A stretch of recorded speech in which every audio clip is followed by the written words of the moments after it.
हमारे सभी दर्शकों को नमस्कार। जैसा कि हम विवाह के बारे में चर्चा कर रहे थे कि विवाह में कल हमने अपने पिछले वीडियो में चर्चा किया था नाड़ी दोष क्या है और किन किन नक्षत्रों के योग में नाड़ी दोष बनता है। नाड़ी कितने प्रकार की होती है, उसके क्या लक्षण होते हैं, उसके प्रमुख दोष क्या होते हैं, इस बारे में हमने अपने पिछले वीडियो बड़े विस्तार से चर्चा किया। आज हम चर्चा करते हैं कि नाड़ी दोष का परिहार क्या है। बहुत महत्वपूर्ण बात है। हर व्यक्ति देखता है कि विवाह तो करना है लेकिन नाड़ी दोष है, तो फिर क्या करें, उपाय क्या करें जिससे नाड़ी दोष का परिहार हो जाए। तो आज इसी विषय पर चर्चा करेंगे कि नाड़ी दोष का परिहार क्या है। यहां आज मैं अपने से कुछ बात नहीं करूंगा, जो कुछ बात करूंगा मैं शास्त्रों के अनुकूल और प्रमाणिक और पुस्तकों से बात करूंगा, ग्रंथों से, ज्योतिष के ग्रंथों से बात करूंगा।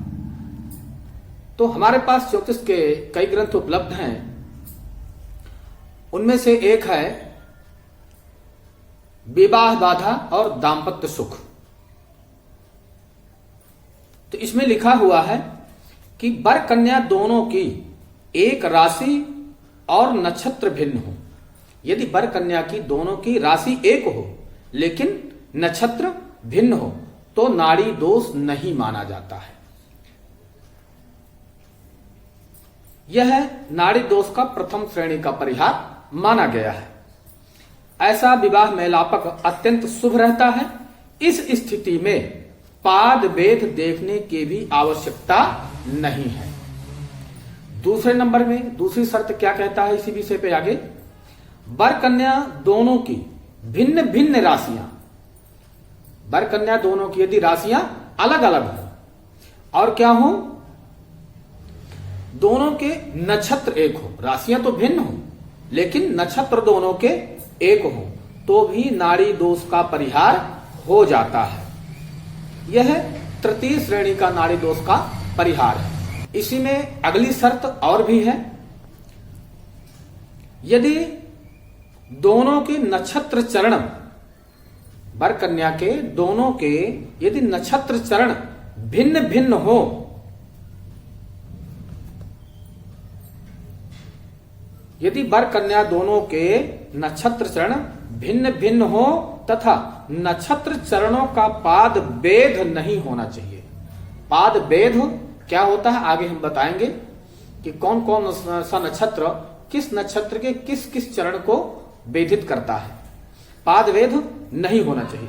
इस प्रकार का विवाह सामान्य शुभ ही रहता है। यह भी नाड़ी दोष का एक परिहार है। अगली शर्त इसकी और भी है। अगली शर्त क्या है, वर कन्या दोनों की एक राशि तथा समान नक्षत्र हो लेकिन चरण भिन्न हो और नक्षत्र चरणों की परस्पर समानता ना हो तो भी नाड़ी का कुछ हद तक परिहार मान्य है। यह नाड़ी दोष का द्वितीय श्रेणी का परिहार माना गया है। ऐसे वर कन्या का विवाह शुभ फलदायी रहता है।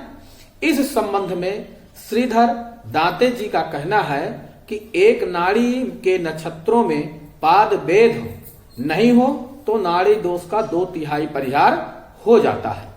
यह पाद वेद नहीं होने पर नाड़ी दोष का सिर्फ आंशिक परिहार ही माना गया है। अभी इसी में अगली शर्त और भी कहते हैं।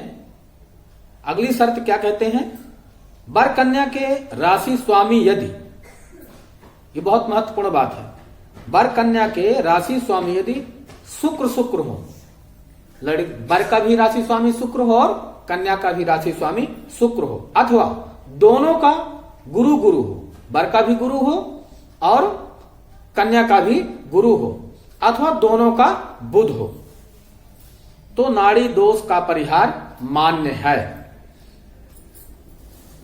लेकिन यह परिहार सूचक अन्य ग्रहों के लिए मान्य नहीं है, केवल 3 शुभ ग्रहों में ही मान्य है, शुक्र, बुध और गुरु। यदि दोनों के नक्षत्र स्वामी हैं, राशि स्वामी हैं, तो फिर इनका परिहार, नाड़ी दोष का परिहार हो जाता है। अगली शर्त अभी और कहता है, कहां कहां पे नाड़ी दोष और परिहार हो जाता है।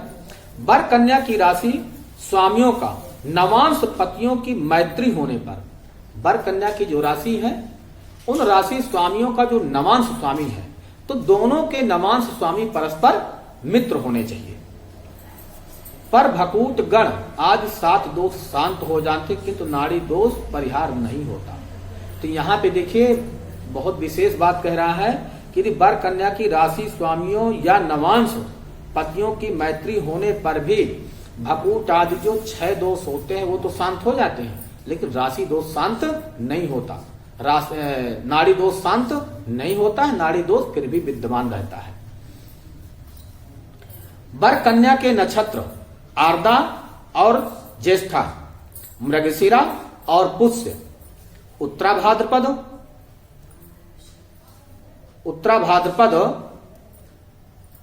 श्रवण, रेवती, रोहिणी, विशाखा हो तो एक नाड़ी होने पर भी दोष नहीं लगता था, नाड़ी दोष का परिहार हो जाता है।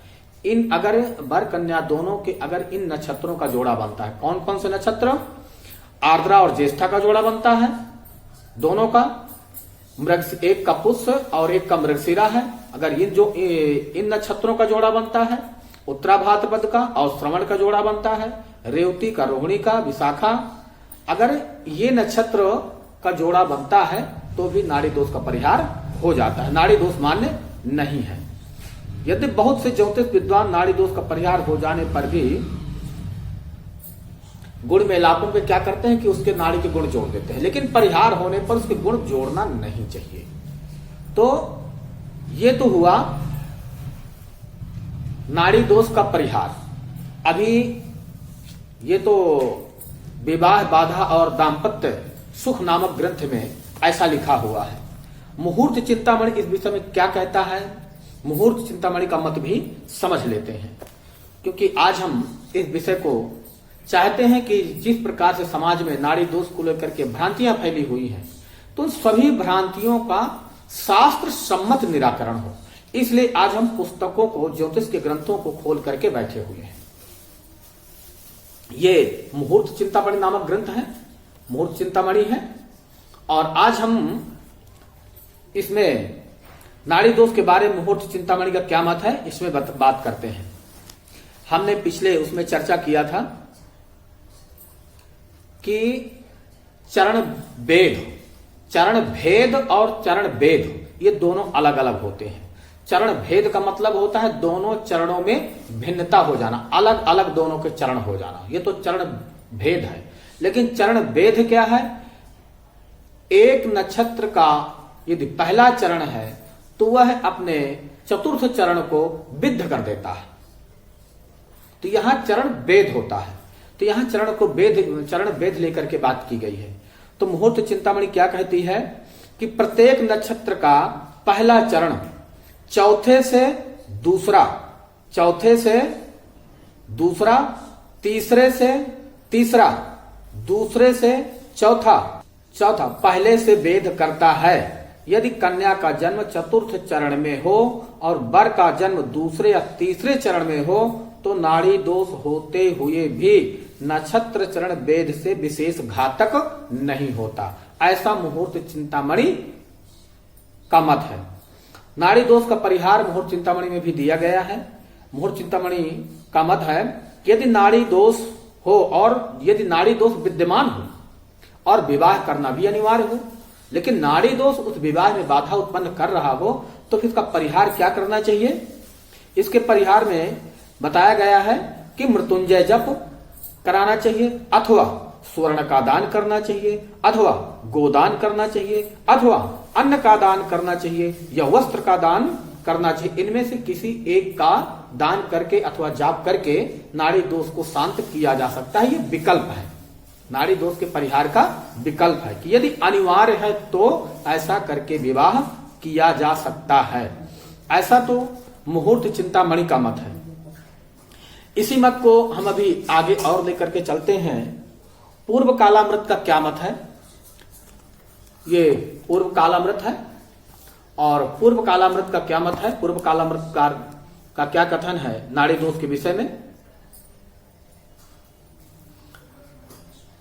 पूर्व कालामृतकार का कहना है विशाखा अनुराधा, धनिष्ठा रेवती, हस्त स्वाति, आर्द्रा पूर्वा भाद्रपद, इन 8 नक्षत्रों में से किसी नक्षत्र में वर कन्या या दोनों में से एक का ही जन्म हो तो विवाह शुभ होता है, अर्थात नाड़ी दोष का परिहार हो जाता है। ये पूर्व कालामृतकार ग्रंथ का मत है। और आगे क्या मत है? उत्तराभाद्रपद, रेवती, रोहिणी, विशाखा, आर्द्रा, श्रवण, पुष्य, मघा इन 8 नक्षत्रों में भी वर कन्या का जन्म नक्षत्र पड़े तो नाड़ी दोष शांत हो जाता है। भरणी, मृगशिरा, शतभिषा, हस्त, पूर्वाषाढ़ा व आश्लेषा इन नक्षत्रों में भी नाड़ी दोष नहीं रहता। यदि वर और कन्या दोनों के इन नक्षत्रों का युग्म पड़ता है, जोड़ा पड़ता है, तो नाड़ी दोष शांत हो जाता है। नाड़ी दोष का कोई विशेष महत्व नहीं रहता है। आचार्यों के बड़े वर्ग का मत है कि वर कन्या की एक राशि हो लेकिन जन्म नक्षत्र अलग अलग हो, अथवा नक्षत्र एक हो और राशियां अलग अलग हो तो नाड़ी दोष नहीं होता है। एक नक्षत्र में भी चरण भेद होने पर अत्य आवश्यकता में विवाह किया जा सकता है। गर्ग ऋषि का मत है, इसी में गर्ग ऋषि का मत है कि कृत्तिका, रोहिणी, धनिष्ठा, शतभिषा, पुष्य, आश्लेषा ये नक्षत्र एक ही राशि में पड़ते हैं, तब भी इन जोड़े नक्षत्रों में यदि वर कन्या के नक्षत्र हो तो इन्हें छोड़ देना चाहिए। पुनः गर्ग ऋषि का आगे भी कथन है इसी विषय पर कि रोहिणी, आर्द्रा, मघा, विशाखा, पुष्य, श्रवण, रेवती, उत्तराभाद्रपद में से किसी एक नक्षत्र में ही दोनों का जन्म हो तब भी एक नाड़ी दोष नहीं रहता। पुनश्च नक्षत्र का चरण भेद आवश्यक है, यह विधि रत्न का मत है और सर्वत्र प्रसिद्ध भी है।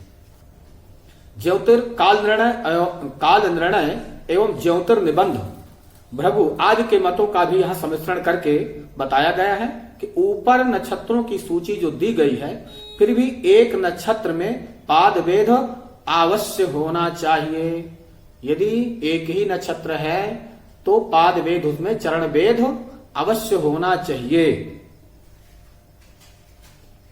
पाद भेद, भेद नहीं, पाद भेद होना चाहिए। चरणों को अलग अलग नक्षत्र चरण होने चाहिए। इस प्रकार से नाड़ी दोष के बारे में मुहूर्त चिंतामणि और पूर्व कालामृत और सुगम ज्योतिष भी इसी मत का समर्थन करती है। तो कई ऐसे ग्रंथ हैं जो नाड़ी दोष के बारे में यही परिहार देते हैं कि यदि नाड़ी दोष लगा हुआ है तो चरण में भिन्नता हो, एक नक्षत्र होने पर भी चरणों में भिन्नता होना अति आवश्यक है। यदि एक राशि है तो नक्षत्र अलग अलग हो, यदि एक ही नक्षत्र है तो एक नक्षत्र होने पर भी चरण भेद होना चाहिए, भिन्न भिन्न चरण होने चाहिए। तो इस प्रकार से आज हमने नाड़ी दोष के बारे में अनेक ग्रंथों का मत आप लोगों के सामने रखने का प्रयास किया। चाहे तो हम इसको मौखिक भी बता सकते थे, लेकिन हम चाहते थे कि इसमें शास्त्र सम्मत प्रमाण हम आपके सामने प्रस्तुत कर सके, ताकि अनेक प्रकार की जो भ्रांतियां समाज में फैली हुई हैं, विद्वानों के बीच में अनेक प्रकार के जो मत फैले हुए हैं, तो उन मतों को किस प्रकार से समावेश किया गया है। यदि हमारा वीडियो अच्छा लगे तो हमारे चैनल को सब्सक्राइब जरूर करें, क्योंकि इससे हमारा आत्मविश्वास बढ़ता है और हम प्रयास करते हैं कि आपको बेहतर से बेहतर जानकारी आप तक पहुंचा सके। इसी के साथ नमस्कार।